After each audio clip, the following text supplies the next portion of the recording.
नमस्कार, आप सभी का बहुत बहुत स्वागत है राजदीप डिकोड्स पर। मैं हूं राजदीप। तो आज सुबह 9 जनवरी 2026 को ब्लूमबर्ग ने एक बहुत ही क्रिटिकल रिपोर्ट पब्लिश की है, जो अगर सच साबित होती है तो मिडिल ईस्ट और साउथ एशिया का पूरा सिक्योरिटी आर्किटेक्चर बदल सकता है। खबर यह है कि टर्की ने ऑफिशियल डिजायर एक्सप्रेस की है कि टर्की सऊदी अरेबिया और पाकिस्तान के बीच चल रहे डिफेंस पैक्ट में शामिल होना चाहता है। अब तक हम पाकिस्तान और टर्की की दोस्ती देख रहे थे, हम सऊदी और पाकिस्तान के रिलेशंस जानते थे, लेकिन अगर ये ट्रायंगुलर अलायंस मतलब टर्की, सऊदी और पाकिस्तान बन जाता है तो एक इंडियन पर्सपेक्टिव से ये चिंता का विषय है। क्या ये एक नया इस्लामिक मिलिट्री ब्लॉक बन रहा है? क्या टर्की की एडवांस्ड ड्रोन टेक्नोलॉजी और सऊदी का पैसा पाकिस्तान के हाथ में आने वाला है? आज हम इस डेवलपमेंट को डिकोड करेंगे और सब कुछ समझेंगे बहुत ही आसान भाषा में। लेकिन वीडियो में आगे बढ़ने से पहले मैं आप सभी से एक छोटी सी रिक्वेस्ट करूंगा, आप लोग चैनल को सब्सक्राइब कीजिए, वीडियो को लाइक कीजिए और वीडियो को शेयर भी कीजिए, और कोई कमेंट है तो कमेंट करके बताइए, बस इतना ही। देखिए, सबसे पहले हमें समझना होगा कि कॉन्टेक्स्ट क्या है। देखिए, ब्लूमबर्ग की रिपोर्ट के मुताबिक टर्की के ऑफिशियल्स ने रियाद मतलब सऊदी अरेबिया और इस्लामाबाद के साथ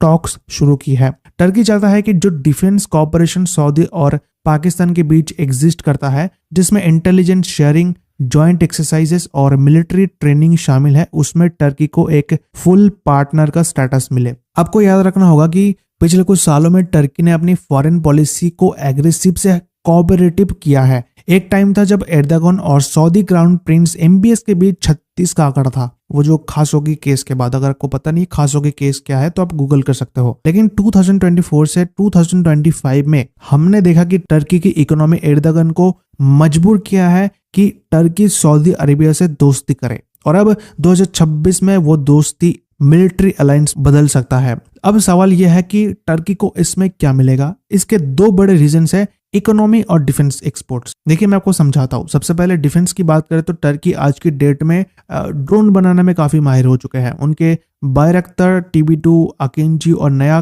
किजलेमा, कुछ ऐसा नाम होगा, जो अनमैन्ड फाइटर ड्रोन है, ये दुनिया भर में बिक रहे हैं। हालांकि ऑपरेशन सिंदूर में जो ड्रोन्स भेजे थे, जो कि टर्की के थे, वो ज्यादा चला नहीं, बट इनके कुछ ऐसे ड्रोन्स हैं जो सच में बहुत खतरनाक है। तो टर्की को पता है कि सऊदी अरेबिया को अपनी मिलिट्री को मॉडर्नाइज करना है और पाकिस्तान को हमेशा हथियारों की भूख रहती है। इस पैक्ट में घुसकर टर्की अपने वेपन्स के लिए एक परमानेंट मार्केट सिक्योर करना चाहता है। दूसरा है फंडिंग। देखिए, टर्की अपना 5th generation fighter jet KAAN बना रहा है। इस प्रोजेक्ट में बिलियंस डॉलर्स लगने वाले हैं। अब देखिए, पाकिस्तान के पास तो कुछ पैसा वैसा है नहीं, तो ये लोग कहां से फंडिंग करेंगे, लेकिन पैसा सऊदी अरेबिया के पास है। टर्की चाहता है कि सऊदी का पेट्रो डॉलर उनकी डिफेंस इंडस्ट्री में इन्वेस्ट हो। अब आता है सबसे जरूरी हिस्से पर, इंडिया पर इसका क्या इम्पैक्ट होगा। देखिए, हमें इमोशनल होने की जरूरत नहीं है, हमें पैनिक मचाने की कोई जरूरत नहीं है, हमें कुछ टेंशन लेने की बात नहीं है, बस कैपेबिलिटीज को देखना होगा। अगर ये पैक्ट साइन होता है तो सबसे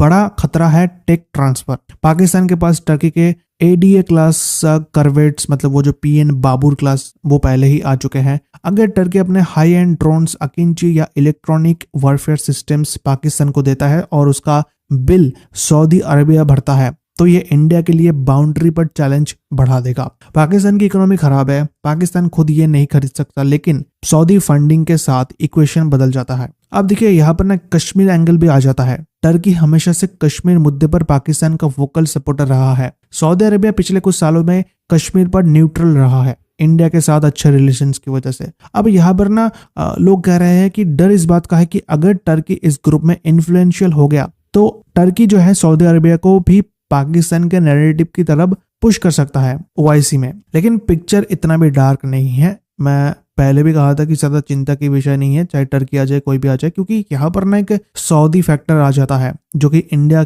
के फेवर में है। देखिए, हमें याद रखना होगा कि क्राउन प्रिंस मोहम्मद बिन सलमान की प्रायोरिटी उनका विजन 2030 है। सऊदी अपनी इकोनॉमी को ऑयल से हटाकर टूरिज्म और टेक्नोलॉजी पर ले जाना चाहते हैं। इसके लिए उन्हें इंडिया की जरूरत है, ना कि पाकिस्तान की, जो जाके भीख मांगते हैं वहां पर। तो इंडिया के पास एक ह्यूज मार्केट है जो सऊदी के काम में आएगा। इंडिया के पास 1.4 बिलियन लोग हैं जिनके पास खर्चने के लिए पैसा है। तो बहुत अच्छे से पता है MBS को कि इंडिया को गुस्सा नहीं दिलाना है, वरना नुकसान एट द एंड जाके सऊदी का ही होगा। अब देखिए, सऊदी अरेबिया ने पिछले 5 सालों में इंडिया के साथ डिफेंस टाइज स्ट्रॉन्ग किए हैं।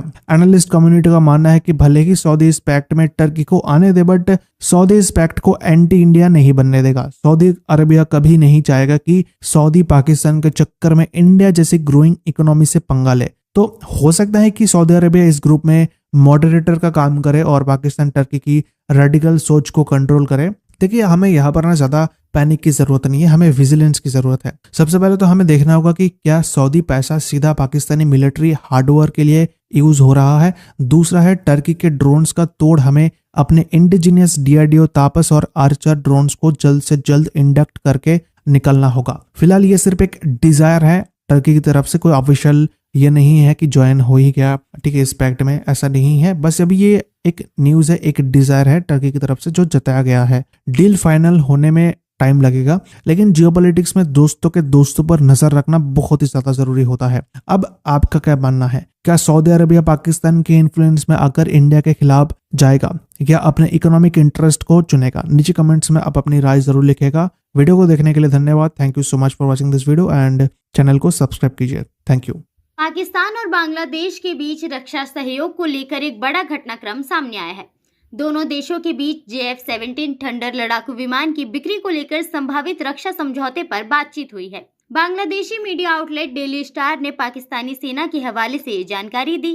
रिपोर्ट्स के मुताबिक यह बातचीत इस्लामाबाद में हुई, जहां पाकिस्तानी वायुसेना प्रमुख air chief marshal Zaheer Ahmed Babar Sidhu और बांग्लादेश वायुसेना प्रमुख air chief marshal Hasan Mahmood Khan के बीच बैठक हुई। इस दौरान चीन और पाकिस्तान द्वारा संयुक्त रूप से विकसित बहुभूमिका लड़ाकू विमान JF-17 थंडर की खरीद पर विस्तृत चर्चा की गई। पाकिस्तान ने केवल लड़ाकू विमान ही नहीं बल्कि बांग्लादेश को संपूर्ण परीक्षण, दीर्घकालिक तकनीकी सहायता प्रणाली और सुपर मुशक परीक्षण विमानों की जल्द डिलीवरी का भी आश्वासन दिया है।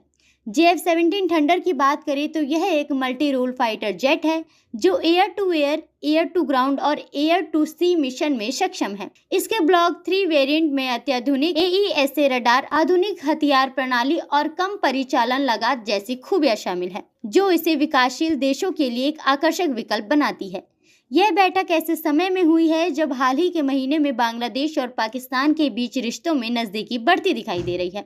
हाल ही में पाकिस्तान के उच्चायुक्त ने ढाका में मुख्य सलाहकार प्रोफेसर मोहम्मद यूनुस से मुलाकात की थी, जहां व्यापार, निवेश, रक्षा सहयोग और सीधी उड़ानों को लेकर भी चर्चा हुई। विशेषज्ञों का मानना है कि अगर यह रक्षा सौदा आगे बढ़ता है तो यह न केवल दोनों देशों के सैन्य समझौतों को मजबूत करेगा बल्कि दक्षिण एशिया की रणनीति तस्वीरों पर भी असर डाल सकता है।